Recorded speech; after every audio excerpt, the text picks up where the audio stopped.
ফেরাউন ছিল বড় গরিব, চলার টাকা নাই। মানুষের জমিনের মধ্যে তরমুজ আর শশা এগুলো টেনে টেনে মাথায় নিয়া ওই মিশরের বাজারে বিক্রি করিয়া টাকা নিত, টাকা পাইতো। এক পর্যায়ে ওই মিশরের কবরস্থানের দারোয়ান তার সাথে লাইন লাগাইয়া ফেরাউন সেখান থেকে টাকা নিত লাশ দাফনের পরে। এক সময় ওই দেশের বাদশার টাকা মালিক হইয়া বাদশার মেয়ের যখন দুনিয়া থেকে বিদায় হওয়ার সময় হয়ে গেল, তখন ফেরাউন ওই মেয়েটাকে নিতে গিয়া বলে অনেক টাকা দিতে হবে। বলে এত বড় সাহস কে করলো? বাদশা তারে ডাকলো। এইভাবে লম্বা কথা তাজকিরাতুল আউলিয়া কাসাসুল আম্বিয়ার ভিতরে ঘটনা আছে।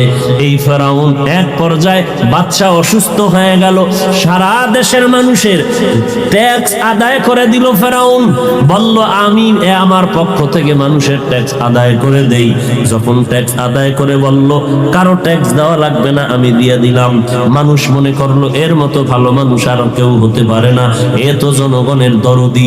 এক সময় বাদশা যখন অসুস্থ হয়ে গেল, তদানীন্তন সময় ফেরাউন বল কে হবে এখন ক্ষমতার অস্থায়ী প্রেসিডেন্ট? সবাই দায়িত্ব দিয়া বলে আমগো ট্যাক্স যিনি মাফ করায় দিছে তারে বসায় দাও।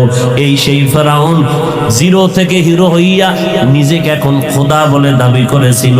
জিব্রাইল আমিন আয়েশা বলছিল নিজের কলম দিয়া দস্তখত দিয়া বল তুমি যে নিজের খোদা দাবি করলা, ওরে মালিকের হুকুম যদি গোলাম না মানে বিচার কি হবে? বলে লোহিত সাগরে চুবাইয়া তার সাল মিটাতে হবে। বলে লেখা দাও তোমার বিচারটা তোমার ঘাড়ের উপরে আসবে। মুমিনের জন্য দুনিয়াটা জেলখানা, কষ্টের জায়গা। বেঈমানের জন্য শান্তির জায়গা, বালাখানা। যত কষ্ট দুনিয়াতে মুমিন পাবে, মরণের পরে শান্তি শুরু হবে, শেষ হবে না। আর যত শান্তি বেঈমান দুনিয়াতে পাবে, মরণের পরে অশান্তি শুরু হবে, আর কখনো শেষ হবে না। দুনিয়ায় শান্তি, পরকালে কষ্ট। বেঈমানের জন্য দুনিয়াতে কষ্ট, পরকালে শান্তি। ঈমানওয়ালার জন্য এখন মুমিন তুমি সিদ্ধান্ত নাও, তুমি দুনিয়ার শান্তি চাও না পরকালের শান্তি চাও। যদি বলে আমি পরকালের শান্তি চাই না দুনিয়ারটা চাই, তাহলে নামাজ লাগবে না, রোজা লাগবে না, পর্দা লাগবে না।